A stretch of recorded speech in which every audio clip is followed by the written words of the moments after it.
네, 김영환입니다. 1380년 가을 왜구가 300여 척의 해적선을 이끌고 왔었습니다. 금강 입구의 진포에 밀어 닥쳤는데요. 그럴 때 조정에서는 더 이상 두려워하지 않았는데요.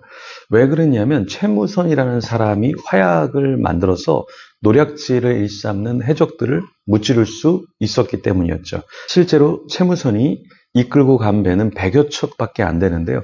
화약 병기가 가득한 채로 갔었죠.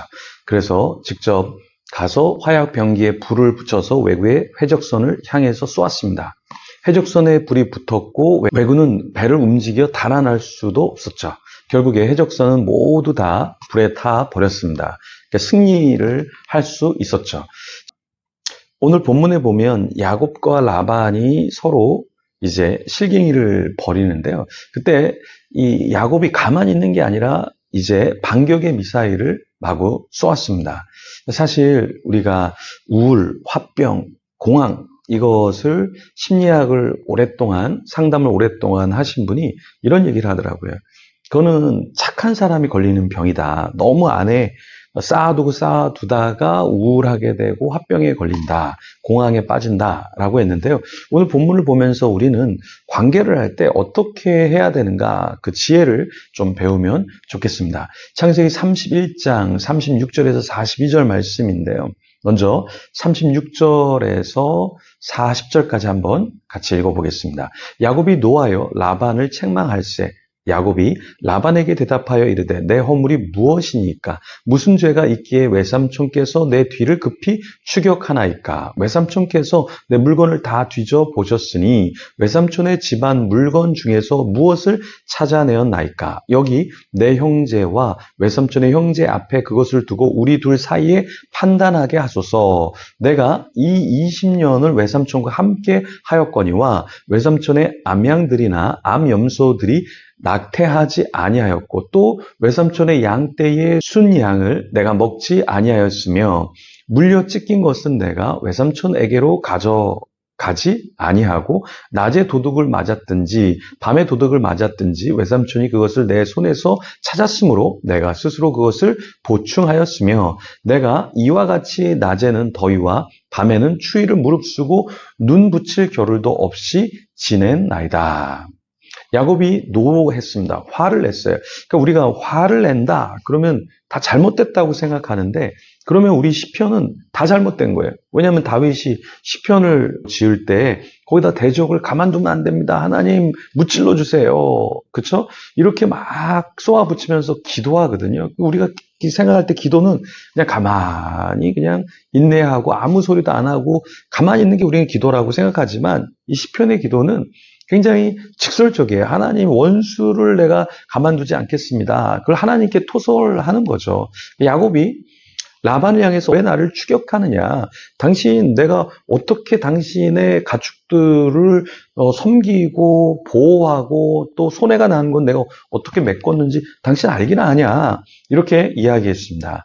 여러분 우리가 참 살아가면서 참고 아무 말도 안 하는 거 그것만이 옳은 건 아니다. 그죠? 예를 들어서 어떤 사람이 죄를 짓는데도 그냥 가만히 있어요. 그 사람이 죄를 계속 짓게 하고 남들을 막 괴롭혀요. 그래도 가만히 있는다? 그것은 하나님이 기뻐하실까요? 그게 정의일까요? 그게 하나님이 원하시는 방법일까요? 야곱은 지금 라반을 향해서 내가 20년 동안 라반과 함께 있으면서 내가 어떤 삶을 산 것을 당신도 알잖아요. 그죠? 낙태한 것이 있으면 내가 그것에 대해서 책임을 지고 또 어떤 짐승을 잃어버렸고 찢긴 게 있으면 내가 다 물어줬잖아요. 나 정말 열심히 했습니다. 근데 왜 나를 도둑으로 뭡니까? 이렇게 솔직하게 이야기를 했습니다. 네, 청년들하고 이렇게 식당에 들어갔는데요. 주인이 뭐 종업원인지 모르겠지만 주인인지 모르겠지만 아침 일찍이라 오전 훨씬 전에 가서 이제 자리가 거의 비어 있었죠. 근데 저희가 5명이 갔는데 1명은 저쪽에 앉고 4명만 같이 앉아라. 그래서 테이블을 좀 이렇게 살짝 붙이려고 이렇게 붙이니까 그걸 띄어야 된다 그러면서 이렇게 앉지 못하게 하더라고요. 그래서 제가 아니 뭐 사람들이 많아서 그러면은 괜찮지만 지금 사람들도 없고 이렇게 와서 일찍 와서 먹고 금방 나갈 건데 이렇게 하면 되겠느냐 이게. 그래서 제가 이야기를 했습니다. 그래서 여기 장사 너무 잘 되는 건 안다. 근데 사람이 많을 때는 그렇게 해야 되지만 지금 사람도 없고 우리가 뭐 한 시간을 먹는 것도 아니고 그냥 잠깐 간단하게 먹고 나가는 건데 그래서 이렇게 하면 망합니다. 이렇게 하면 망합니다. 이렇게 얘기를 했는데요. 참 사람들이 돈 버는 거에 미쳐서 혹은 자기 편의에 너무 빠져서 이 와 있는 사람들, 함께 있는 사람들을 배려하지 못한다. 그건 문제가 될 수 있는 거죠. 실제로 망할 수 있습니다. 내 편의 위주로, 가게 위주로, 우리 교회도 마찬가지로 우리 교회 위주로 하면 안 되죠. 성도들을 어떻게 하면 잘 케어해 줄까? 어떻게 하면 조금 더 섬길까? 이걸 고민해야 되겠죠. 그렇죠? 마찬가지입니다. 우리 교회도 세상을 또 다른 교회를 또 다른 어떤 기관을 어떻게 섬길까? 이 부분을 우리가 고민하지 않으면 안 되죠. 자, 라반은 뭔가 잘못하고 있었어요. 근데 야곱이 너무 착해갖고 계속해서 네, 그렇습니다. 네, 알겠습니다. 이렇게만 당하기만 하는 것도 필요하지만 너무 많이 당하면 함께 있던 부인들, 함께 있던 자녀들, 함께 있던 짐승들이 피해를 보지 않았을까요?